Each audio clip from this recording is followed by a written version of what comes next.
Ma'asyiral muslimin yang dimuliakan Allah Azza wa Jalla, apa penyebabnya sehingga terjadi perang Tabuk? Kemudian bagaimana sikap para sahabat? Karena lawannya ini kelas kakap, kelas berat. Romawi lawannya, negara didaya kala itu, yang secara kekayaan, kemudian persenjataan, kemudian pasukan terkuat di dunia kala itu. Ini lawannya berat. Bagaimana sikap para sahabat? Kemudian juga apa yang dilakukan orang-orang munafik untuk menggembosi peperangan ini?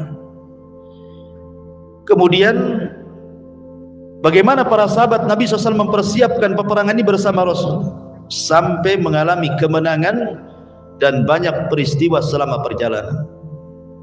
Tentu ini kisah yang lama yang sedikit kita akan coba mengulas, walaupun tidak secara detail, tetapi poin-poin besarnya kita tahu tentang perang Tabuk. Ma'asyiral muslimin yang dimuliakan Allah Azza wa Jalla, sebenarnya gesekan Islam dengan orang Nasrani di zaman Nabi itu sudah pernah terjadi, kontak fisik itu, ketika kita bercerita tentang perang Mu'tah. Karena perang Mu'tah itu adalah gesekan kaum muslimin dengan orang-orang Nasrani. Kenapa? Karena ketika itu Nabi SAW mengirim delegasi utusan menyurati semua raja-raja untuk masuk ke dalam Islam. Menyurati Persia, Romawi, Ethiopia, dan raja-raja besar lainnya disurati, diajak masuk Islam. Salah satunya adalah Nabi SAW mengutus seorang sahabat namanya Al-Haris ibn Umar Al-Azdi. Diutuslah untuk mengirim surat, dititipkan ke Malik Basrah, Gubernur Basrah yang ketika itu adalah bawahan dari Romawi, namanya Syarah bin Ibn Amr. Rupanya oleh Syarah bin Ibn Amr ini, pemimpin Basrah, bawahan daripada Romawi, dibunuh pula nih Al-Haris ibn, membunuh delegasi. Itu aturan. Kalau sampai dibunuh itu sama ngajak perang kan? Delegasi itu tidak boleh dibunuh. Sampai sekarang aturan delegasi tidak boleh dibunuh. Maka siapa yang membunuh delegasi itu namanya menghilangkan perang. Makanya kemudian terjadilah gesekan pertama bersama orang-orang Nasrani di perang Mu'tah, sehingga gugurlah para syuhada dari pemimpin-pemimpin Islam. Di antaranya kita kenal Abdullah ibn Rawahah gugur di situ, Zaid gugur di situ, ya, Ja'far gugur di situ. Dan akhirnya peperangan ini kemudian dipegang oleh Khalid ibn Walid. Walaupun kemudian tidak menang, tetapi mampu memukul mundur, dan Khalid pun pulang ke kota Madinah. Sampai satu kota Madinah melempari Khalid dengan debu dan mengatakan, kalian orang-orang yang lari dari peperangan, kenapa kalian tidak mati saja dalam peperangan, gitu bahasanya. Tapi Rasul membela Khalid dan pasukan yang pulang dan mengatakan mereka tidak lari dari peperangan, tapi mereka kembali untuk mempersiapkan sebuah peperangan. Taib, itu perang Mu'tah. Jadi gesekannya sudah ada tuh di Mu'tah. Lah perang Tabuk ini, ma'asyiral muslimin yang dimuliakan Allah Azza wa Jalla, sebabnya bermacam-macam. Ada yang mengatakan di antara sebabnya adalah karena memang Allah Subhanahu wa taala berfirman di dalam Al-Qur'anul Karim, surah At-Taubah ayat 123, di mana Allah Subhanahu wa taala mengatakan, ya ayyuhalladzina amanu qatilul ladzina yalunakum minal kuffar wala yajidu fikum ghildatan wa'lamu annallaha ma'al muttaqin.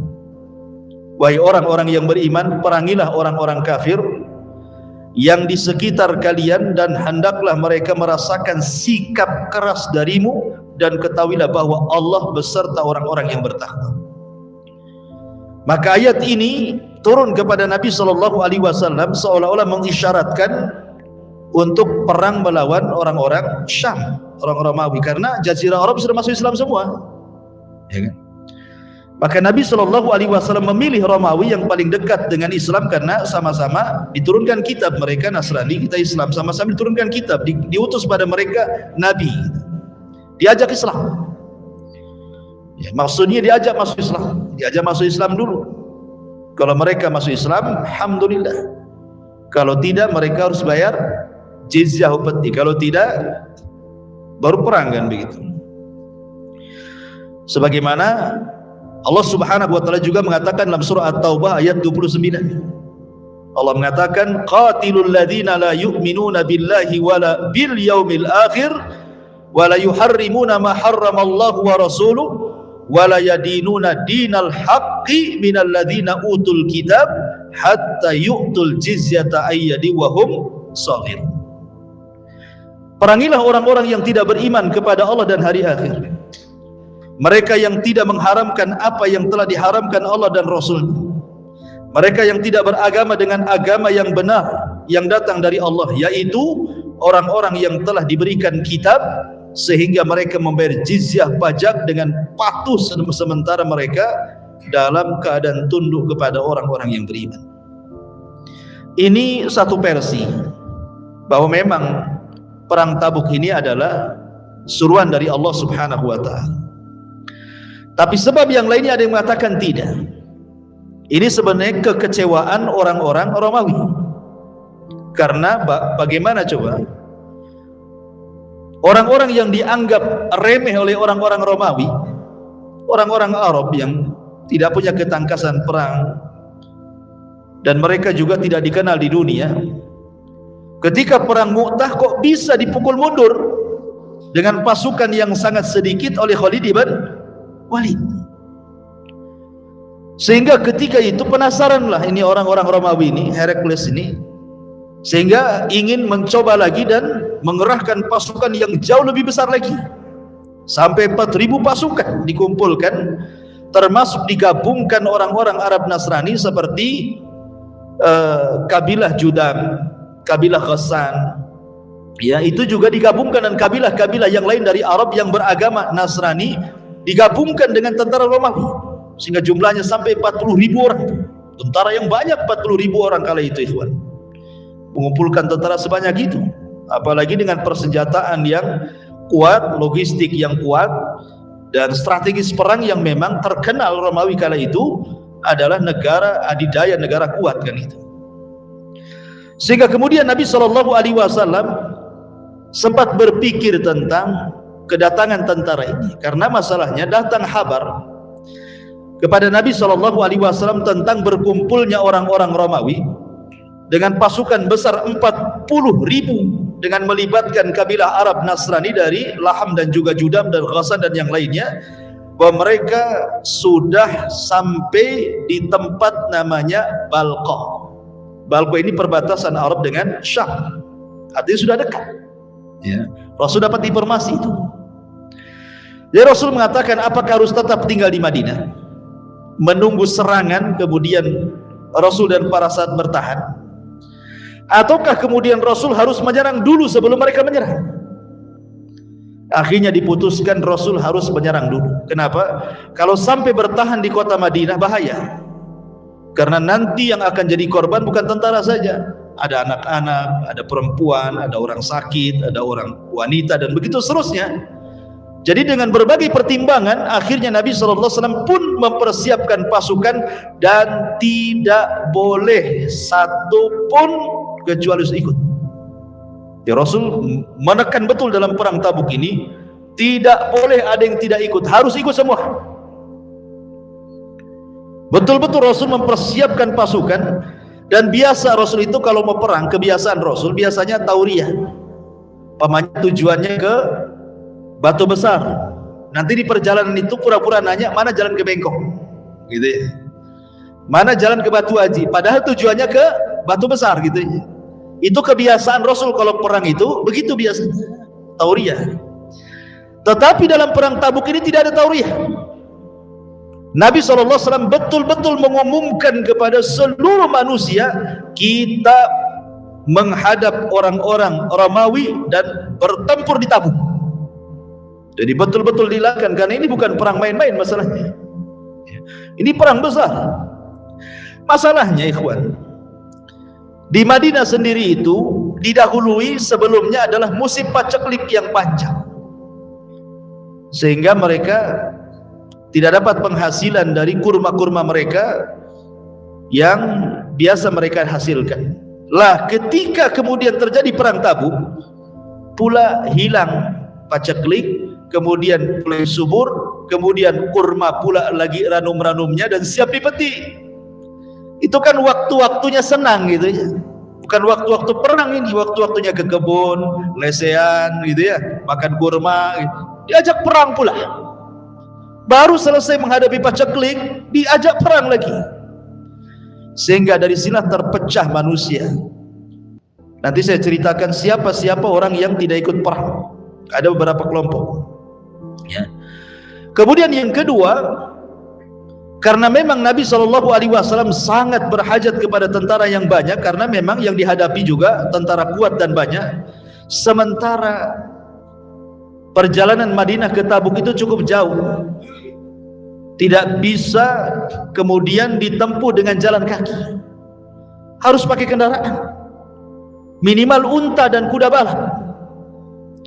Sehingga kalau tidak punya kendaraan tidak bisa mereka jalan, belum sampai dah mati di jalan ya kan? Kemudian juga banyak orang-orang miskin pengen terlibat, pengen ikut, tapi tidak punya senjata, tidak punya apa yang bisa mereka nafkahkan untuk peperangan ini. Jadi banyak kendala di perang Tabuk ini sebenarnya. Kalau bukan karena Allah Subhanahu wa taala, tentu tidak akan dimenangkan perang ini. Tapi semua karena izin Allah Subhanahu wa taala, makanya Allah menangkan perang Tabuk ini. Ma'asyiral muslimin yang dimuliakan Allah Azza wa Jalla, mulailah kemudian banyak orang-orang yang beralasan untuk tidak ikut perang. Salah satunya adalah orang-orang munafik. Dalam perang Tabuk ini, ikhwatu fiddin muliakan Allah Azza wa Jalla, ada 6 kelompok yang tidak terlibat.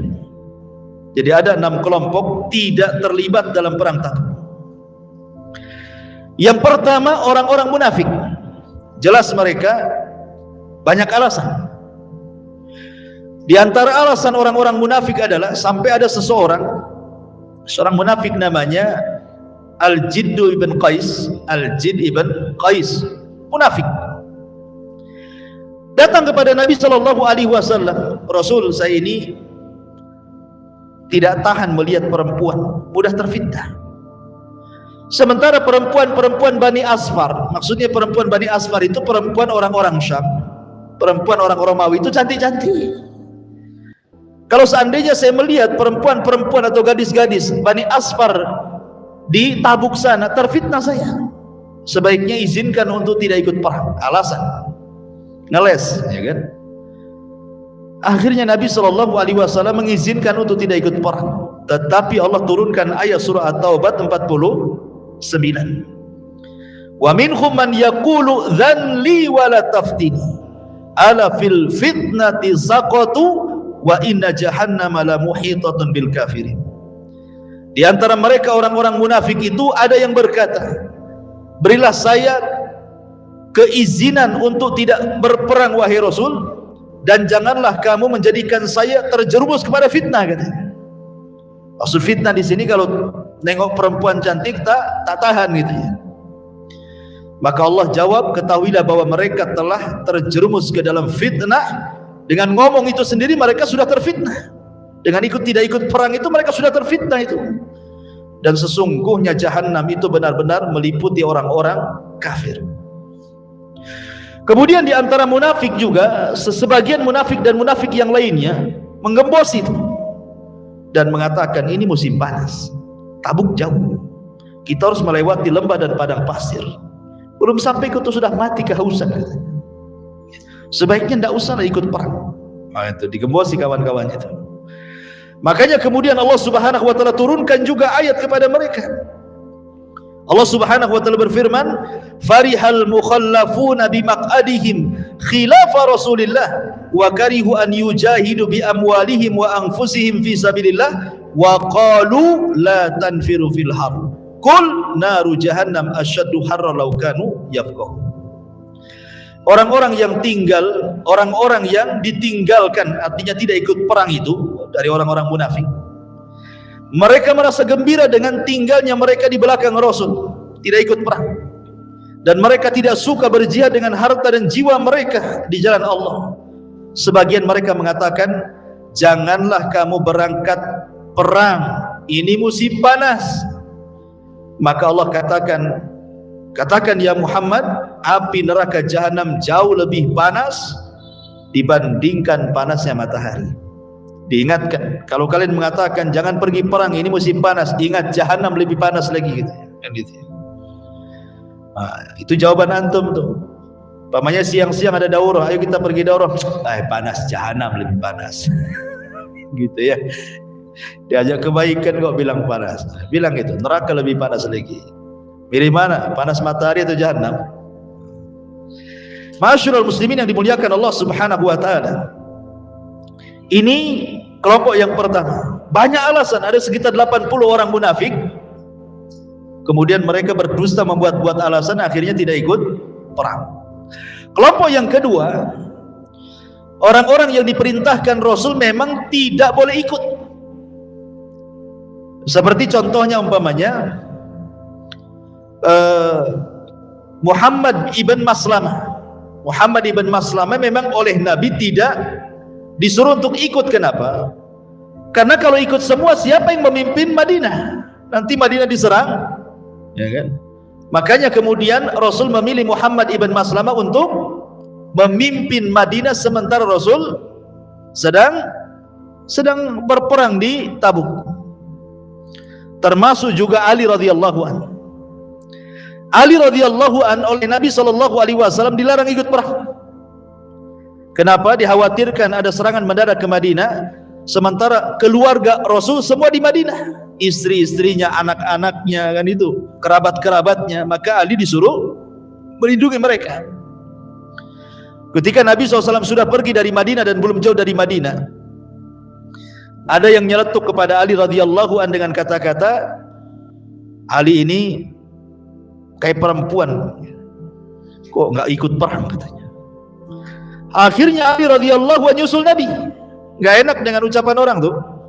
Datang dia kepada Nabi Rasul, apakah engkau akan meninggalkan aku bersama anak-anak dan perempuan? Tidak bisalah. Aku kan bukan orang yang punya uzur. Aku bukan orang sakit, aku bukan perempuan, aku bukan anak-anak. Kau juga tidak memilih aku memimpin Madinah. Loh, kenapa kau suruh aku tidak ikut? Katanya. Kata Nabi SAW di hadapan para sahabat, ya Ali, amma tarda an takuna minni bimanzilati Harun min Musa. Wahai Ali, ridhokah engkau kedudukan kamu itu seperti Nabi Harun dengan Nabi Musa? Ketika Musa pergi, Harun yang memegang Bani Israel. Sebaiknya kau tetap tinggal di Madinah. Akhirnya kemudian setelah Rasul ngomong begitu di hadapan para sahabat, otomatis kan tidak akan jadi fitnah lagi bagi Ali kan. Tidak ada orang yang ngomel lagi kan. Maka Ali akhirnya kemudian balik lagi ke kota Madinah. Jadi kelompok yang kedua itu memang oleh Nabi disuruh jangan pergi, karena memang ditugaskan tugas gitu ya. Kemudian kelompok yang ketiga, orang-orang yang punya uzur. Memang mereka tidak bisa perang, pincang, buta kan itu ya, sakit parah, ya tidak mungkin perang. Perjalanan jauh, panas, berjam-jam lewat bukit dan padang pasir, cemana diikutkan orang-orang kayak gini. Sementara satu unta saja gantian 18 orang. Satu unta itu gantian 18 orang. Makanya kan kendaraannya kan memang terbatas, sementara yang ikut itu 30.000 orang. Jadi setiap 18 orang satu unta gantian. Coba bayangkan susahnya menuju Tabuk itu. Makanya kemudian orang-orang yang memiliki uzur tidak disarankan pergi. Dan Allah Subhanahu wa taala firmankan, laisa 'alad du'afa wala 'alal marda wala 'alal ladzina la yajiduna ma yunfiquna harajun idza nasahu lillahi wa rasulihi ma 'alal muhsinina min sabil wallahu ghafurur rahim. Tidak ada dosa karena tidak pergi perang atas orang-orang lemah, orang-orang yang sakit, dan orang-orang yang tidak memperoleh apa yang akan mereka infakkan apabila mereka berlaku ikhlas kepada Allah dan Rasulnya tidak ada alasan apapun untuk menyalahkan orang-orang yang berbuat baik, dan Allah Maha Pengampun lagi Maha Penyayang. Ini kelompok yang ketiga. Memang orang-orang yang memiliki a'dzar, uzur, ya tidak layak perang lah kan itu. Kemudian yang keempat, orang-orang miskin. Ya, orang-orang miskin, mereka sudah nawarkan diri mau perang. Ya Rasulullah, angkut saya, bawa saya, gitu ya. Masalahnya kendaraan terbatas, saya katakan tadi 18 orang satu unta kan gitu. Sementara mereka juga tidak punya pedang, tidak punya apa-apa, mau perang pakai apa kan itu ya. Makanya kemudian orang-orang ini oleh Nabi SAW ketika mereka mengatakan, angkut kami wahai Rasul, kata Rasul, tidak bisa, sudah nggak ada lagi, ini aja kekurangan, sebaiknya kalian pulang saja, doakan kami. Maka mereka pun kemudian kembali ke rumahnya dalam kondisi menangis, sedih, tidak bisa ikut perang. Dan Allah gambarkan, wala 'alal ladzina idza ma atauka litahmilahum qulta la ajidu ma ahmilukum alaihi tawallaw wa a'yunuhum tafidu minad dam'i hazanan alla yajidu ma yunfiqun. Dalam surah At-Taubah 92 Allah katakan, dan terhadap orang-orang yang datang kepada engkau wahai Muhammad dan mengatakan, angkut aku, angkut kami, kemudian kau katakan kepada mereka, tidak ada lagi kendaraan untuk kalian, maka mereka pun berpaling, sementara mata-mata mereka berlinang air mata karena sedih, karena mereka tidak ikut perang. Dan mereka ada 7 orang, di antaranya adalah Salim ibn Umar, kemudian Ulbah ibn Zaid, kemudian Abdurrahman ibn Ka'ab, kemudian Amr ibn Al-Humam, kemudian Abdullah ibn Mughaffal, kemudian Abdullah ibn Amr Al-Muzani, dan yang terakhir yang nomor yang terakhir Irbad ibn Sariyah, ma'ruf, yang membawakan hadis tentang pentingnya tamasuk dengan sunnah. Irbad ibn Sariyah, dan mengatakan juga Harmi ibn Abdillah.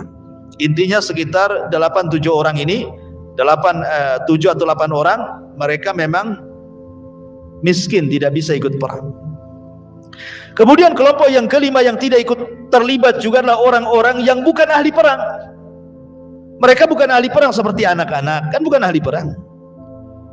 Karena Rasulullah yang membatasi bolehnya berperang itu kalau usia 15 tahun sudah balik. Kalau di bawah itu ditolak sama Nabi, bukan ahli perang.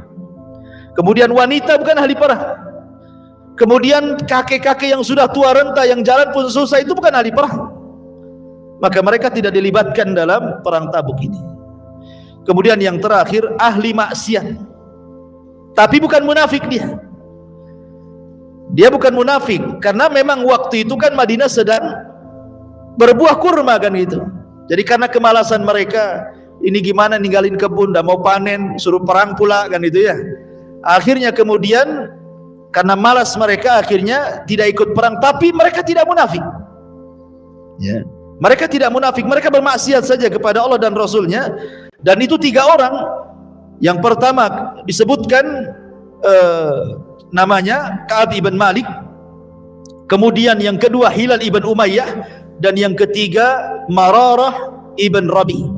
Dan ini masyhur kisahnya 3 orang ini, karena setelah terjadi perang Tabuk, akhirnya 3 orang ini dihukum, manusia tidak boleh bicara dengan dia, dan dia pun tidak boleh bicara dengan manusia selama 50 hari. Tidak boleh tinggal dengan istri-istri anak-anaknya. Memang dihajar betul, bukan dihajar, dihajar. Hajar itu artinya dibiarkan, jangan diajak ngomong. Bayangkan coba satu kota Madinah mau ngomong nggak dijawab, nggak ada yang ngajak ngobrol sama dia. Apa nggak stres tuh hidupnya kan?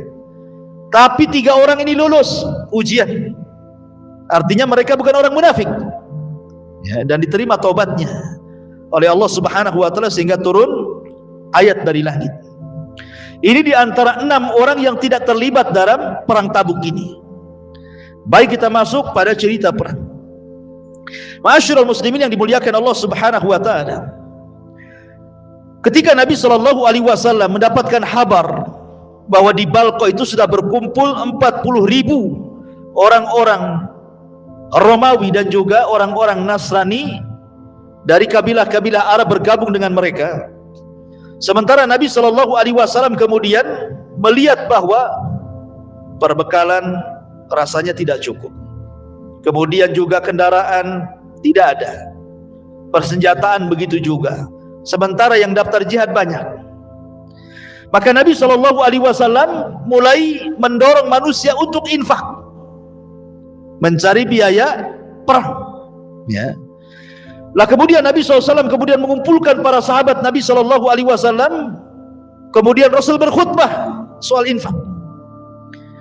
Maka tiba-tiba kemudian ada satu orang pulang ke rumahnya, kemudian membawa kresek isinya perhiasan atau uang, kemudian di hadapan seluruh para sahabat dan juga Rasul, kemudian diletakkan di hadapan Rasul. Ini bukan riya, ya.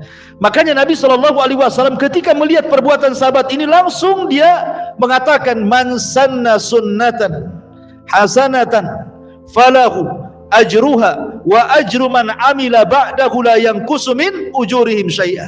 Siapa yang mencontohkan contoh yang baik, maka dia dapat pahala dan pahala orang yang mengikutinya tanpa mengurangi pahala mereka sedikit pun.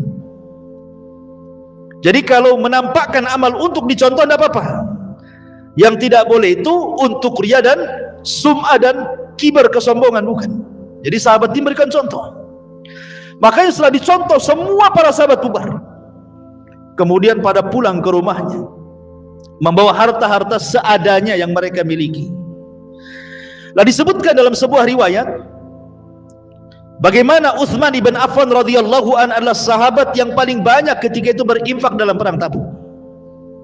Sebagaimana disebutkan oleh Imam Tirmidzi dalam sunannya dari Abdurrahman ibn Khabbab, dia mengatakan, aku menyaksikan Nabi SAW sedang mengompori para sahabat untuk berinfak guna modal perang bagi tentara-tentara yang kesulitan untuk perang.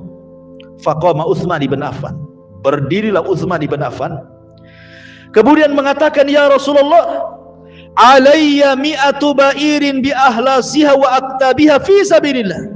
Rasul, aku punya 100 ekor unta dan seluruh perbekalan yang ada di pundaknya aku serahkan untukmu, gunakan di jalan Allah.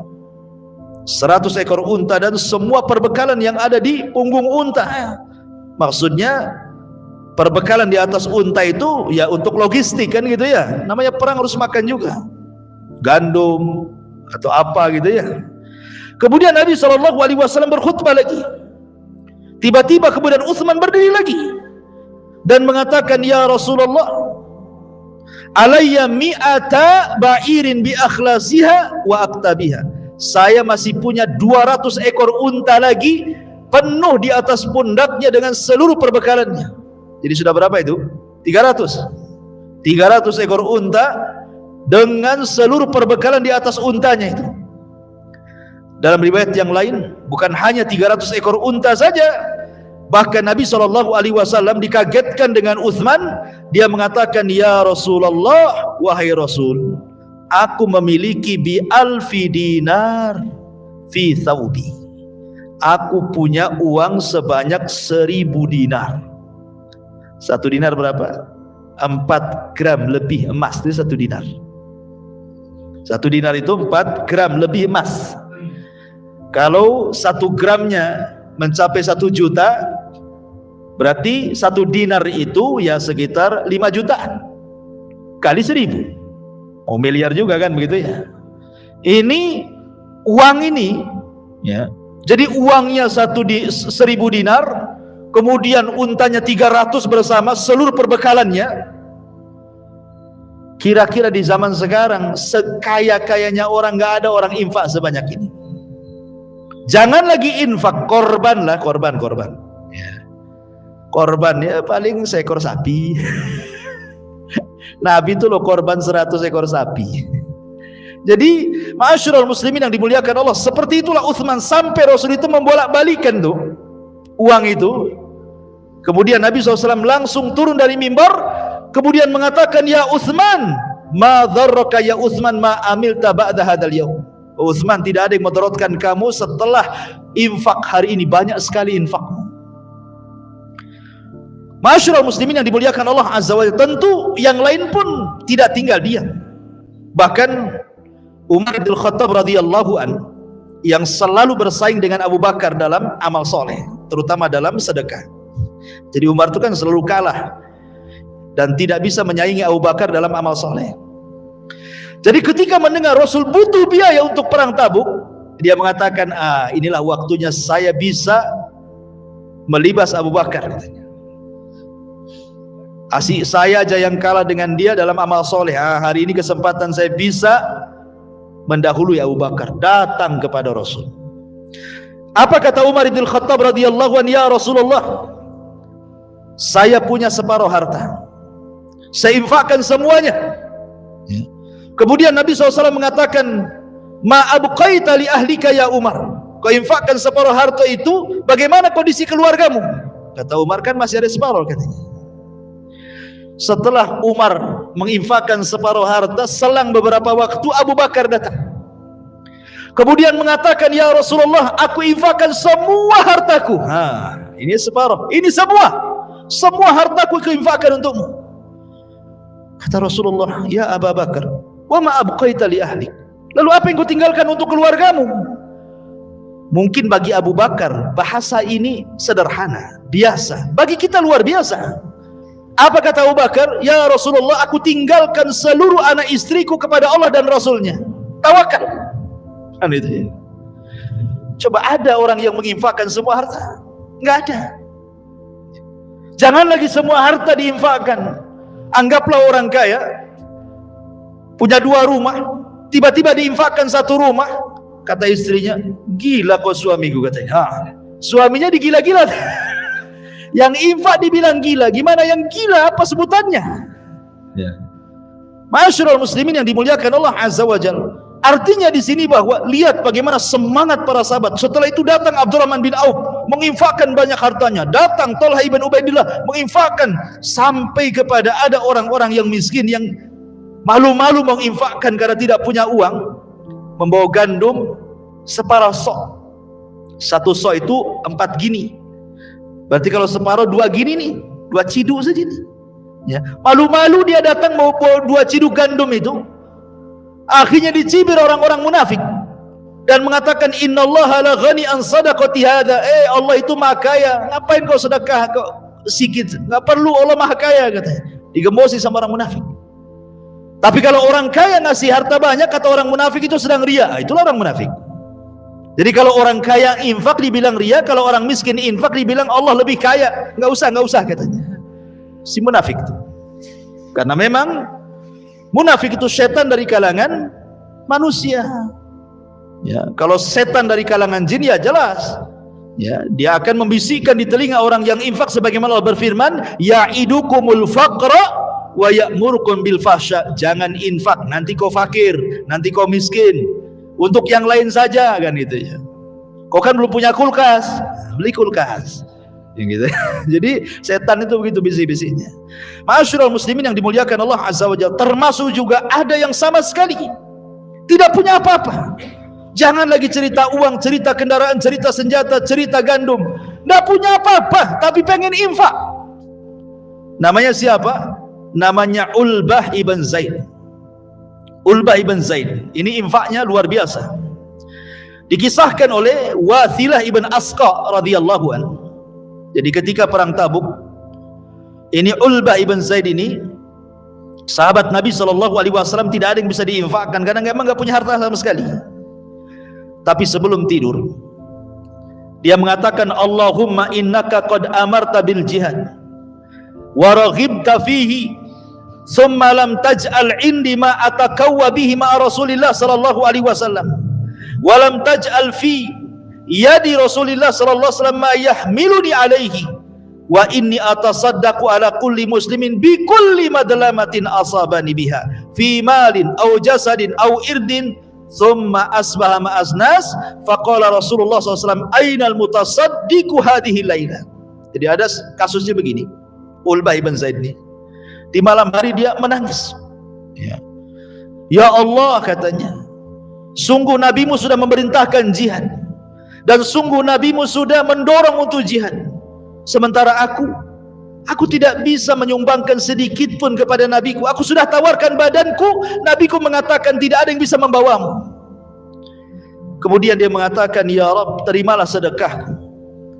Sedekahku adalah, maka setiap yang mendolimi diriku, apakah mendolimi hartaku, mendolimi jasadku, mendolimi kehormatanku, ku maafkan semuanya. Itulah sedekahku. Kemudian di siang hari, Nabi SAW, esokan harinya Rasul bertanya, siapa yang bersedekah tadi malam, katanya. Siapa yang bersedekah tadi malam? Tidak ada orang-orang malam-malam bersedekah. Itu. Rupanya mengatakan, Ulbah ibn Zaid, saya wahai Rasul. Kemudian Rasul mengatakan di hadapan Ulbah, qad kutibta fi zakati, maka apa yang kau lakukan semalam sudah dicatat menjadi bagian daripada zakat. Ini zakat paling rendah gitu ya. Pokoknya memaafkan semua yang mendoliminya, itu zakat dia lah semuanya. Ustaz, saya milih yang terakhir aja lah. Biar gak keluar duitnya. Gak bisa juga antum. Antum mau disakiti dendamnya sebulan. Mana antum bisa? Ada yang bertahun-tahun, ada yang sampai anak turunannya itu diceritakan dendamnya itu. Karena bukan mudah memaafkan orang itu, ikhwan. Minta maaf aja berat, apalagi maafkan orang, makin berat lagi. Ya. Taib, ma'asyiral muslimin yang dimuliakan Allah Azza wa Jalla. Kemudian juga ketika Rasul sudah bergerak, ada sahabat-sahabat yang nyusul.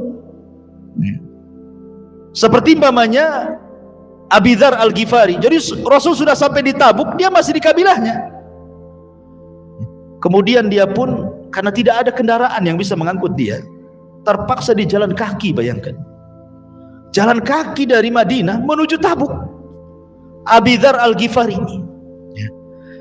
Kemudian setelah dari kejauhan ada yang memberitahu kepada Nabi SAW, nampaknya ada debu dari kejauhan, jangan-jangan ada orang yang menyusul kita. Nabi SAW mengatakan, mudah-mudahan kun Abu Dzar, mudah-mudahan dia adalah Abu Dzar. Rupanya setelah dekat nampak mukanya, kata para sahabat, oh betul juga yang dikatakan Rasul, Abu Dzar, Abu Dzar, ahlan wa sahlan ya Abu Dzar. Kemudian Nabi SAW mengatakan, rahimallahu Abu Dzarrin, yamshi wahdahu wa yamutu wahdahu wa yub'atsu wahdahu. Semoga Allah merahmati engkau wahai Abi Dzar, kau berjalan sendiri, kau akan mati sendiri, kau akan dibangkitkan sendiri. Karena kematian Abi Dzar ini memang tragis. Ya, jadi Abi Dzar ini ketika sudah tua, dia pun kemudian menyendiri di sebuah tempat namanya Rabdah, di tengah padang pasir, pakai kemah gitu saja. Dia menyendiri di situ. Kemudian akhirnya dia pun sakit. Dia berwasiat kepada anak dan istrinya dan mengatakan, idza mittu faghsilani wa kaffannani wa wada'ani ala tariq fa awwalu rabbin yamurruna bikum faqula hadza Abu Dzar. Kata Abu Dzar, kalau aku mati, tolong kalian berdua mandikan aku, tolong kalian berdua kafani aku. Sebelum kau kuburkan, letakkan jenazahku di jalan, katanya. Maka siapapun yang pertama kali melewati tempat itu kemudian bertanya, ini jenazahnya siapa? Katakan, ini jenazahnya Abu Dzar. Rupanya orang yang pertama kali lewat di situ adalah sahabat Abdullah ibn Mas'ud radhiyallahu anhu. Kemudian mengatakan, ma hadza? Ada apa ini? Jenazah siapa kalian letakkan di jalan ini? Maka anaknya mengatakan, Abu Dzar ya Abdullah ibn Mas'ud, dia adalah Abu Dzar. Langsung kaget dan turun. Kemudian dia mengatakan, rahimallahu Abu Dzar, yamshi wahdah wa yamutu wahdah wa yub'atsu wahdah. Semoga Allah merahmati engkau wahai Abu Dzar, persis yang dikatakan Nabi. Engkau berjalan sendiri dalam perang Tabuk, engkau mati sendiri di tengah padang pasir, dan engkau akan dibangkitkan sendiri pada hari kiamat. Subhanallah. Abi Dzar Al-Ghifari radhiyallahu anhu, dulunya mantan perampok, tapi kemudian masuk Islam dan menjadi sahabat mulia. Ya, ma'asyiral muslimin yang dimuliakan Allah Azza wa Jalla, termasuk juga Abu Khaythamah dan juga Umar ibn Wahab, itu orang-orang yang telah datang dan menyusul Rasul ke Tabuk, dan akhirnya kemudian mereka sampai di Tabuk. Ma'asyiral muslimin yang dimuliakan Allah Azza wa Jalla, sedikit kita akan jelaskan mauqif orang-orang munafik, bagaimana mereka menggembosi peperangan ini. Pertama, mereka berusaha untuk istihza, mengolok-olok Rasul dan orang-orang yang beriman. Ketika para sahabat Nabi sedang berkumpul, ini sepulangnya dari Tabuk, kemudian orang-orang munafik berkumpul. Begitulah arwah itu junudun mujannadah. Arwah itu akan bergabung dengan seragamnya. Angkatan laut ya angkatan laut gitu, angkatan darat gitu ya. Ya, nggak mungkin pula satpam gabung dengan angkatan darat, kan beda ya satpam dengan satpam kan itu ya. Walaupun seragamnya sama dengan polisi, ya tetap aja kan satpam dan di polisi ini. Begitu roh, sesuai dengan seragamnya. Kalau dia orang baik, pasti cari kawan orang baik. Kalau dia orang jahat, perampok, pasti cari kawan perampok juga kan, diajak kerja sama kan itu. Itulah ruh. Ruh itu akan cenderung kepada seragam dia. Dia orang baik atau orang buruk. Orang munafik tidak mungkin kumpul dengan sahabat. Sahabat pula tidak kumpul dengan orang munafik. Masalahnya di zaman Rasul kan tidak dibedakan, dan tidak bisa dibedakan mana sahabat mana munafik. Karena Rasul tidak tahu mana satu munafik. Rasul tidak tahu yang gaib. Ya. Rasul itu tahu munafik setelah ada wahyu, memberitahu si fulan munafik, si fulan munafik, si fulan munafik. Itu pun dirahasiakan oleh Nabi. Yang mengetahui tentang nama-nama munafik itu cuma satu sahabat, namanya Hudzaifah ibnul Yaman. Hudzaifah sini, kau catat semua orang-orang munafik ini. Jadi Hudzaifah itu sampai dijuluki di tengah para sahabat sirun Nabi, pemegang rahasia Nabi. Tidak ada satupun sahabat yang tahu. Abu Bakar tidak tahu, Umar tidak tahu, Ali tidak tahu. Pada itu orang-orang dekat Nabi ya, Utsman dan yang lainnya. Semua keluarga Nabi tidak ada yang tahu. Yang tahu hanya Nabi dengan Hudzaifah. Sampai Umar bin Khattab datang kepada Hudzaifah. Hudzaifah, asamani Nabi sallallahu alaihi wasallam ani munafik. Ada enggak di catatanmu aku munafik katanya. Kata Hudzaifah, enggak bisa. Rasul sudah memberitahu jangan dikasih tahu orang. Tolonglah Hudzaifah. Tolong katanya kan. Habis dia.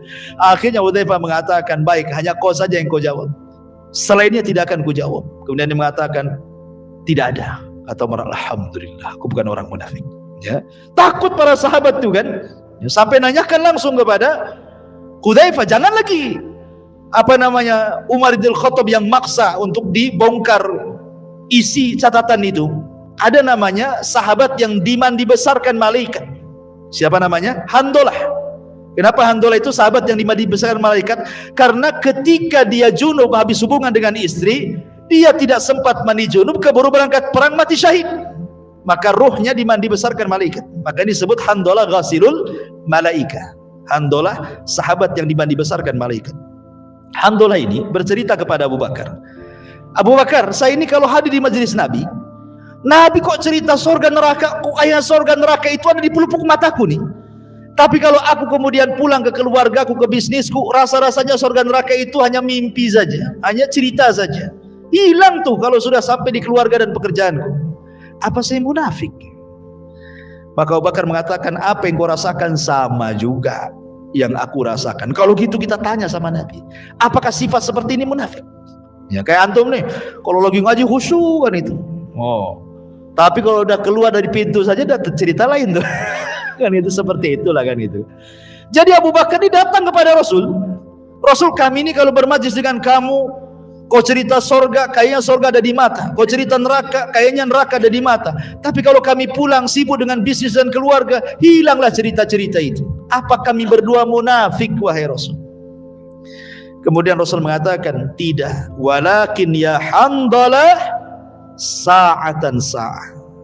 Tidak wahai Handalah, tetapi ingat, kalau engkau ingin tetap tidak disebut munafik, sa'atan sa'atan, satu waktu hadirlah kau di majelis taklim, satu waktu kau bekerja. Ya. Jadi jangan full bekerja terus, tidak pernah hadir di majelis taklim gitu. Sekali-kali hadirlah di majelis taklim, sekali-kali sibuk dengan dunia supaya imbah. Kan itu ya. Kalau ngaji terus nggak kerja nggak makan. Itu maksudnya. Kalau kerja terus tak ngaji, hilanglah ilmu, kan itu. Maksiat pula ujung-ujungnya. Maka kata Rasul, ya imbangkanlah, sekali-kali hadir di majelis taklim, ya sekali-kali kau sibuk, kata Rasul. Ya. Dan begitulah manusia hidup kan. Tidak semua sahabat tuh ngaji terus, tidak, ada yang bekerja juga kan itu ya. Tapi masyarakat muslimin yang dimuliakan Allah Azza wa Jalla. Jadi orang-orang munafik ini ketika melihat sahabat sedang berkumpul dengan Nabi, ini mereka lagi lelah, namanya peperangan. Ya. Tiba-tiba nyeletuk salah seorang di antara mereka dan mengatakan, "Ma ra'aina qurra'ina." Kami tidak pernah melihat ahli-ahli Quran. Maksudnya sahabat dan para dengan Rasul itu sedang berkumpul sambil nunjuk jarinya tuh. "Ma ra'aina qurra'ina," katanya. Aku tidak pernah melihat ahli Quran seperti mereka, katanya. Apa kata dia? "Arghabu butunan wa akdzabu alsinan wa ajbanu inda liqa min haula," katanya. Yang paling rakus perutnya, yang paling dusta lisannya, yang paling penakut ketika perang kecuali mereka, katanya. Padahal munafik yang seperti itu jadi dilemparkan itu sifat kepada para sahabat. Ada pula sahabat Zaid bin Thabit mendengar, ngomong apa kalian? Kulaporkan kepada Nabi. Akhirnya datang pada Nabi. Sebelum dia datang, Jibril sudah datang ngasih tahu. Kemudian Nabi SAW marah karena ini penghinaan. Maka Rasul naik ke atas unta meninggalkan mereka. Ketahuan belang mereka. Mereka mengejar Rasul sambil memegang pelana kudanya Rasul dan mengatakan, "Rasul, innama kunna nakhudhu wa nal'ab." Rasul, kami ini hanya bercanda, sendar gurau. Ini enggak sungguh-sungguh, katanya. Tapi Rasul mengatakan dengan membawakan ayat Al-Quran, "Qul abillahi wa ayatihi wa rasulihi kuntum tastahzi'un la ta'tadiru qad kafartum ba'da imanikum." Apakah dengan Allah, dengan Rasul dan ayat-ayatnya kalian berani mengolok-olok? Tidak ada uzur kepada kalian. Kalian sudah kufur setelah keimanan kalian. Lihat di zaman Rasul. Di zaman sekarang lebih parah lagi. Lihat di medsos itu, di YouTube itu sampai ada channelnya khusus. Orang Islam tapi menjelek-jelekan Islam. Orang Islam tapi menyerang Islam. Orang Islam tapi menyerang para ulama Islam. Munafik. Dulu munafik nggak nampak, sekarang pula munafik. Loh, saya munafik, seolah-olah ngomong begitu dia. Cuman nggak ngomong gitu ya, padahal seolah-olah dia ngomong saya ini munafik gitu. Cuman bahasanya tidak demikian. Bahasanya itu terpancar dari lisan mereka. Dihina seorang ustadz yang sedang berceramah. Ma'asyiral muslimin, sedikit-sedikit dibilang kadal gurun itu apa itu? Ma'asyiral muslimin yang dimuliakan Allah Azza wa Jalla. Baik, kembali bahwa ini mauqif pertama istihza. Yang kedua, muhawalatu ikhtiyalin Nabi, berusaha untuk membunuh Nabi. Di perang Tabuk ini orang-orang munafik ini berusaha untuk membunuh Nabi itu. Sampai-sampai ada beberapa orang munafik yang hendak membunuh Nabi SAW di malam hari, tetapi kemudian Allah turunkan ayat kepada mereka, yahlifuna billahi ma qalu walaqad qalu kalimatal kufri wa kafaru ba'da islamihim wa hammu bima lam yanalu wa ma naqamu illa an aghnahumullah wa rasuluhu min fadlih fa in yatubu iyyaka khairan lahum wa iyatalau yu'adzibhumullahu adzaban alima fid dunya wal akhirah wa ma lahum fil ardi min wali wala nasir. Mereka orang-orang munafik bersumpah dengan nama Allah bahwa mereka tidak mengatakan sesuatu yang menyakiti Rasul. Jadi ketika mereka mengatakan kami tidak hendak membunuh, ketahuan nih belangnya, mereka berdusta. Enggak, kami tidak hendak membunuh. Begitulah orang munafik. Kalau sudah tahu belangnya, kemudian ngeles gitu ya. Sungguh mereka telah mengucapkan perkataan kekafiran dan telah menjadi kafir setelah Islam dan menginginkan apa yang mereka tidak dapat mencapainya, dan mereka tidak mencela Allah dan Rasulnya. Sekiranya Allah dan Rasulnya telah melimpahkan karunia-Nya kepada mereka, maka jika mereka bertobat itu lebih baik. Tapi kalau mereka tidak bertobat, niscaya Allah mendatangkan azab kepada mereka dengan azab yang pedih di dunia dan akhirat, dan mereka tidak mempunyai pelindung dan tidak pula penolong di hadapan Allah Subhanahu wa taala. Baik. Jadi mereka berusaha untuk membunuh, ini di perang Tabuk nih. Kemudian juga yang ketiga, mereka berusaha untuk membuat markas yang disebut dengan Masjid Dirar. Gitu ya. Jadi sebelum perang Tabuk, orang munafik ini geng-gengnya ngadakan rapat. Mereka akan membuat masjid. Masjid ini dijadikan untuk apa? Untuk sarang orang-orang munafik. Pertama, untuk menggembosi kaum muslimin, mengadakan perpecahan di dalam. Kemudian irsad, dijadikan mata-mata musuh. Ya. Kemudian untuk kekafiran mereka. Mereka mengatakan, ya Rasulullah, kalau engkau pulang dari Tabuk, mampirlah kau jadi imamlah di masjid kami, katanya. Ya Nabi ya, karena memandang itu sebuah kebaikan dan Rasul tidak tahu mana munafik kan, ya saja kan. Ketika pulang dari Tabuk, mereka meminta janji, bukankah Rasul engkau akan sholat di tempat kami? tiba-tiba turun ayat untuk membakar masjid itu. Oh, itu dibuat oleh orang munafik untuk memecah belah kaum muslimin, tafrik, kemudian irsad, memata-matai kaum muslimin, wa kufran, dan menyebarkan kekafiran. Maka Rasul mengerahkan para sahabat bakar masjid itu. Maka dibakarlah masjid Dirar itu. Dan banyak lagi tingkah laku orang-orang munafik dalam rangka menggembosi perang Tabuk ini. Kemudian setelah Nabi SAW berangkat dengan 30 ribu orang para sahabatnya untuk berhadapan dengan orang-orang Romawi yang jumlahnya sampai 40 ribu tentara musuh. Disinilah terjadi mukjizat banyak. Ada berapa mukjizat terjadi saat kepergian Rasul di perang Tabuk. Mukjizat pertama, sahabatul ma. Perjalanan itu kan melelahkan, panas terik yang luar biasa, apalagi terjadi di bulan Ramadan. Bayangkan, ini terjadi di bulan Ramadan ya. Perang Tabuk ini terjadi di bulan Ramadan, kan berangkat di bulan Ramadan, artinya kan ada sebagian yang berpuasa, teriknya luar biasa, panasnya gitu ya. Maka Allah berikan mukjizat kepada Rasulnya dengan sahabatul ma, dengan turunnya hujan kepada mereka. Kata Nabi SAW kepada para sahabatnya bahwa kalian akan sampai di Tabuk dan kalian akan mengalami kepanasan yang luar biasa. Aku akan berdoa kepada Allah agar Allah Subhanahu wa taala menurunkan hujannya. Maka Rasul pun berdoa, turun hujan. Dan itu mukjizat. Akhirnya para sahabat bisa minum sepuas mereka, unta-unta bisa minum, kuda-kuda bisa minum, dan mereka segar lagi. Ya. Kemudian yang kedua, khabarun naqati Rasulillah sallallahu alaihi wasallam. Habar unta Nabi sallallahu alaihi wasallam. Jadi ada unta Rasul itu lepas. Lah dicari-cari nggak ketemu kemana oleh para, kan Rasul mengutus sahabat untuk mencari untanya yang lepas. Kemana unta ini? Ini ada kesempatan orang munafik ini untuk istihza dengan Nabi Shallallahu Alaihi Wasallam. Kemudian sebagian mereka mengatakan, lihat orang itu ngaku Nabi tapi tidak tahu untanya di mana katanya. Dia bilang gitu. Kalau dia Nabi mesti tahulah di mana untanya. Ngapain ngerahkan sahabat pula cari unta? Kata.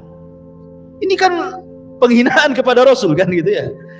Makanya Nabi SAW kemudian dihabarkan dari langit dan Rasul mengatakan, a'lamu illa ma'allamani, a'lamu illa ma'allimni illa ma'allamanillahu wa qaddallanillahu alaiha wa hiya fi hadzal wadi fi syi'bi kadza wa kadza wa qad habasatha syajaratun bizimamiha. Kata Rasul, sesungguhnya aku tahu, tetapi pengetahuan itu Allah yang kasih tahu aku. Untaku berada di lembah ini, di kabilah ini. Kebetulan ada pohon yang bercabang, itu tali pelananya terkait di cabang pohon tertentu. Carilah, di situ ada untanya. Ini mukjizat Nabi. Ya, ada di situ. Karena ini akibat orang munafik mengatakan, masa seorang Nabi kok nggak tahu untanya kemana kan itu. Ini pelecehan kepada Nabi SAW. Ya, karena Rasul diberikan mukjizat. Kalau orang sekarang ngeramal, pasti dusta. Ya, nggak mungkin benar. Pak dukun, mobil saya sudah setahun dicuri orang. Di mana ya? Oh, mungkin di daerah Batu Haji. Nggak tahu tuh di Batu Haji. Cari aja di Batu Haji. Batu Haji luas, mau di mana kan gitu ya? Kan dukun kan itu main umum-umum saja. Dia nggak berani memastikan tuh alamatnya sekian, gang sekian, RT sekian, kecuali yang maling kan itu. Intinya bahwa dukun itu para pendusta. Kemudian juga al-ikhbar bi hububir rih asyadid wa tahdhir min. Jadi Nabi SAW menghabarkan para sahabatnya, apabila sampai di Tabuk nanti akan ada angin. Kita tahu kalau musim angin di padang pasir itu, saya pernah mengalami waktu di Yaman. Itu kalau musim debu itu angin datang itu udah kayak apa saja, nanti hilang itu udah berdebu semua tuh. Muka berdebu semua, berdebu. Sekali datang itu enggak lihat, tangan kita pun enggak lihat nih. Pada satu jengkal itu udah datang musim debu. Kata Nabi SAW, nih kalau kalian sampai nanti akan datang angin debu, maka tolong pegangi semua unta, kuda dan kendaraan kalian. Karena takutnya kabur kan itu ya. Takut, ketakutan itu. Maka pegangi betul, dan betul terjadi itu. Datang itu. Ya, debu, angin debu itu, dan para sahabat sudah tahu kan terjadi. Siapa yang ngasih tahu? Nabi. Siapa yang ngasih tahu? Allah lewat malaikat Jibril. Kemudian termasuk juga di antara mukjizat Rasul takthiru ma'i aini Tabuk. Rasul itu berdiri di mata air Tabuk. Air habis. Sahabat kehausan. Ya. Maka dengan mukjizat Nabi SAW kemudian sahabat meminta air kepada Nabi SAW, maka Nabi SAW memukul sebuah batu keluar air. Dan itu mukjizat Nabi SAW, termasuk juga taksiru to'am, logistik yang sangat sedikit, makanan yang makin habis, tetapi datang mukjizat Rasul, satu nampan itu bisa sampai ratusan sahabat yang makan tuh habis-habis tuh. Luar biasa. Dan itu mukjizat Nabi sallallahu alaihi wa ala alihi wasallam. Ma'asyiral muslimin yang dimuliakan Allah Azza wa Jalla, ketika betul-betul berhadapan antara tentara Rasul dan tentara Romawi. Dan ingat, ini langsung dipimpin Nabi masalahnya. Dan ini perang terakhir Nabi. Habis itu tidak ada perang lagi. Ya. Habis itu ya peristiwa-peristiwa kecil saja sampai wafatnya Nabi sallallahu alaihi wasallam. Sehingga ketika kemudian berhadap-hadapan, kemudian betul-betul terjadi pertempuran, maka Allah Subhanahu wa taala menangkan. Padahal jumlah kaum muslimin 30.000 melawan 40.000 kan gitu. Beda 1.000. Beda 10.000. Kan lumayan beda 10.000 itu ikhwan. Tetapi sekali lagi dalam peperangan Islam dalam sejarah itu, kam min fi'atin qalilatin ghalabat fi'atan katsiratan biidznillah. Berapa banyak kelompok kecil bisa mengalahkan kelompok yang banyak. Makanya ketika panglima perang Romawi ini bertanya kepada Khalid ibn Walid tentang rahasia kemenangan. Kemudian Raja Herakli itu ketika itu menuduh, jangan-jangan orang Arab menyerang Romawi itu karena mereka terjadi paceklik hebat, mereka kelaparan sehingga nyerang Romawi pengen makan katanya. Itu tuduhannya. Padahal saat perang Tabuk itu Madinah justru kebalikannya lagi, panen-panennya kurma kan gitu ya. Tapi itu isu, dibuat isu seperti itu. Sehingga panglima perang ini ngomong sama Khalid, apa kunci kemenangan kalian setelah mereka kalah? Apakah karena kalian semangat ingin merebut makanan-makanan di Syam? Kata Khalid, tidak. Khalid hanya mengatakan darahnya orang Syam lebih lezat katanya. Darahnya orang Syam lebih lezat. Kemudian Khalid mengatakan, demi Allah, kunci kemenangan itu cuma dua. Satu, karena kami datang dan kami cinta mati syahid. Yang kedua, karena kalian datang sementara kalian cinta itu untuk pulang hidup. Kami datang pengen mati, kalian datang pengen tetap hidup. Itulah kuncinya. Kata Khalid bin Walid, nahnu nuhibbul maut kama tuhibbul haya. Karena kami cinta kematian sebagaimana kalian cinta kehidupan. Itu kunci kemenangan kami. Sampai dalam perang Mu'tah, Khalid itu serbannya jatuh. Kemudian untuk ngambil serbannya itu sampai harus menghadapi banyak musuh. Sampai sahabat mengatakan, ya Khalid, kok ini perang untuk serban, kok untuk Allah katanya. Kata Khalid, tidak, di serban itu ada rambut Nabi. Saya takut rambut itu dihinakan oleh orang-orang kafir itu. Karena jasad Rasul itu boleh untuk ditabaruki, boleh kita bertabaruk dengan jasad Rasul. Makanya Rasul kalau dicukur itu rebutan pada ngambil rambut bekas cukurannya. Kalau berwudu mau perang ambil bekas wudunya. Kalau meludah ditangkap ludahnya kemudian dibaluri di badannya. Kalau Rasul ngomong tidak ada yang berani melihat Nabi. Itu Rasul boleh. Apakah selain Rasul boleh? Ya, pemisah meludah ditangkap sama antum. Kemudian dioles ke wajah itu apa? Obat jerawat Ustaz.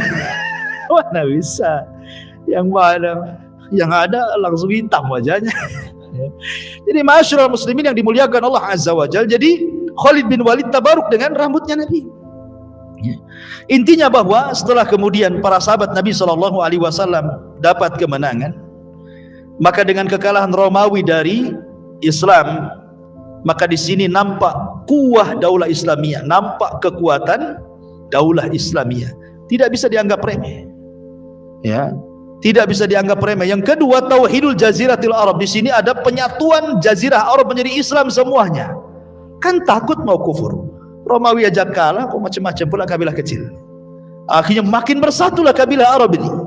Dengan setelah perang Tabuk ini kan, kemudian juga hilangnya wibawa negara-negara adidaya.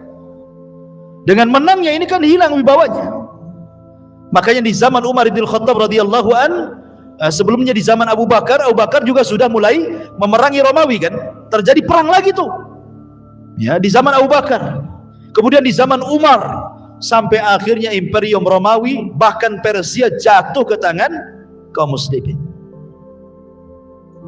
Masyarul muslimin yang dimuliakan Allah Azza wa Jalla, itulah diantara secara singkat dari perang Tabuk. Kalau kita kisahkan secara rinci memang panjang kisahnya, tapi poin-poin pentingnya sudah kita dapati. Mudah-mudahan ada manfaatnya. Ini yang bisa sampaikan, insyaallah kita mengkaji di lain kesempatan dalam kisah yang lain. Subhanakallahumma bihamdika asyhadu an la ilaha illa anta astaghfiruka wa atubu ilaik. Allahu ta'ala alam. Assalamualaikum warahmatullahi wabarakatuh.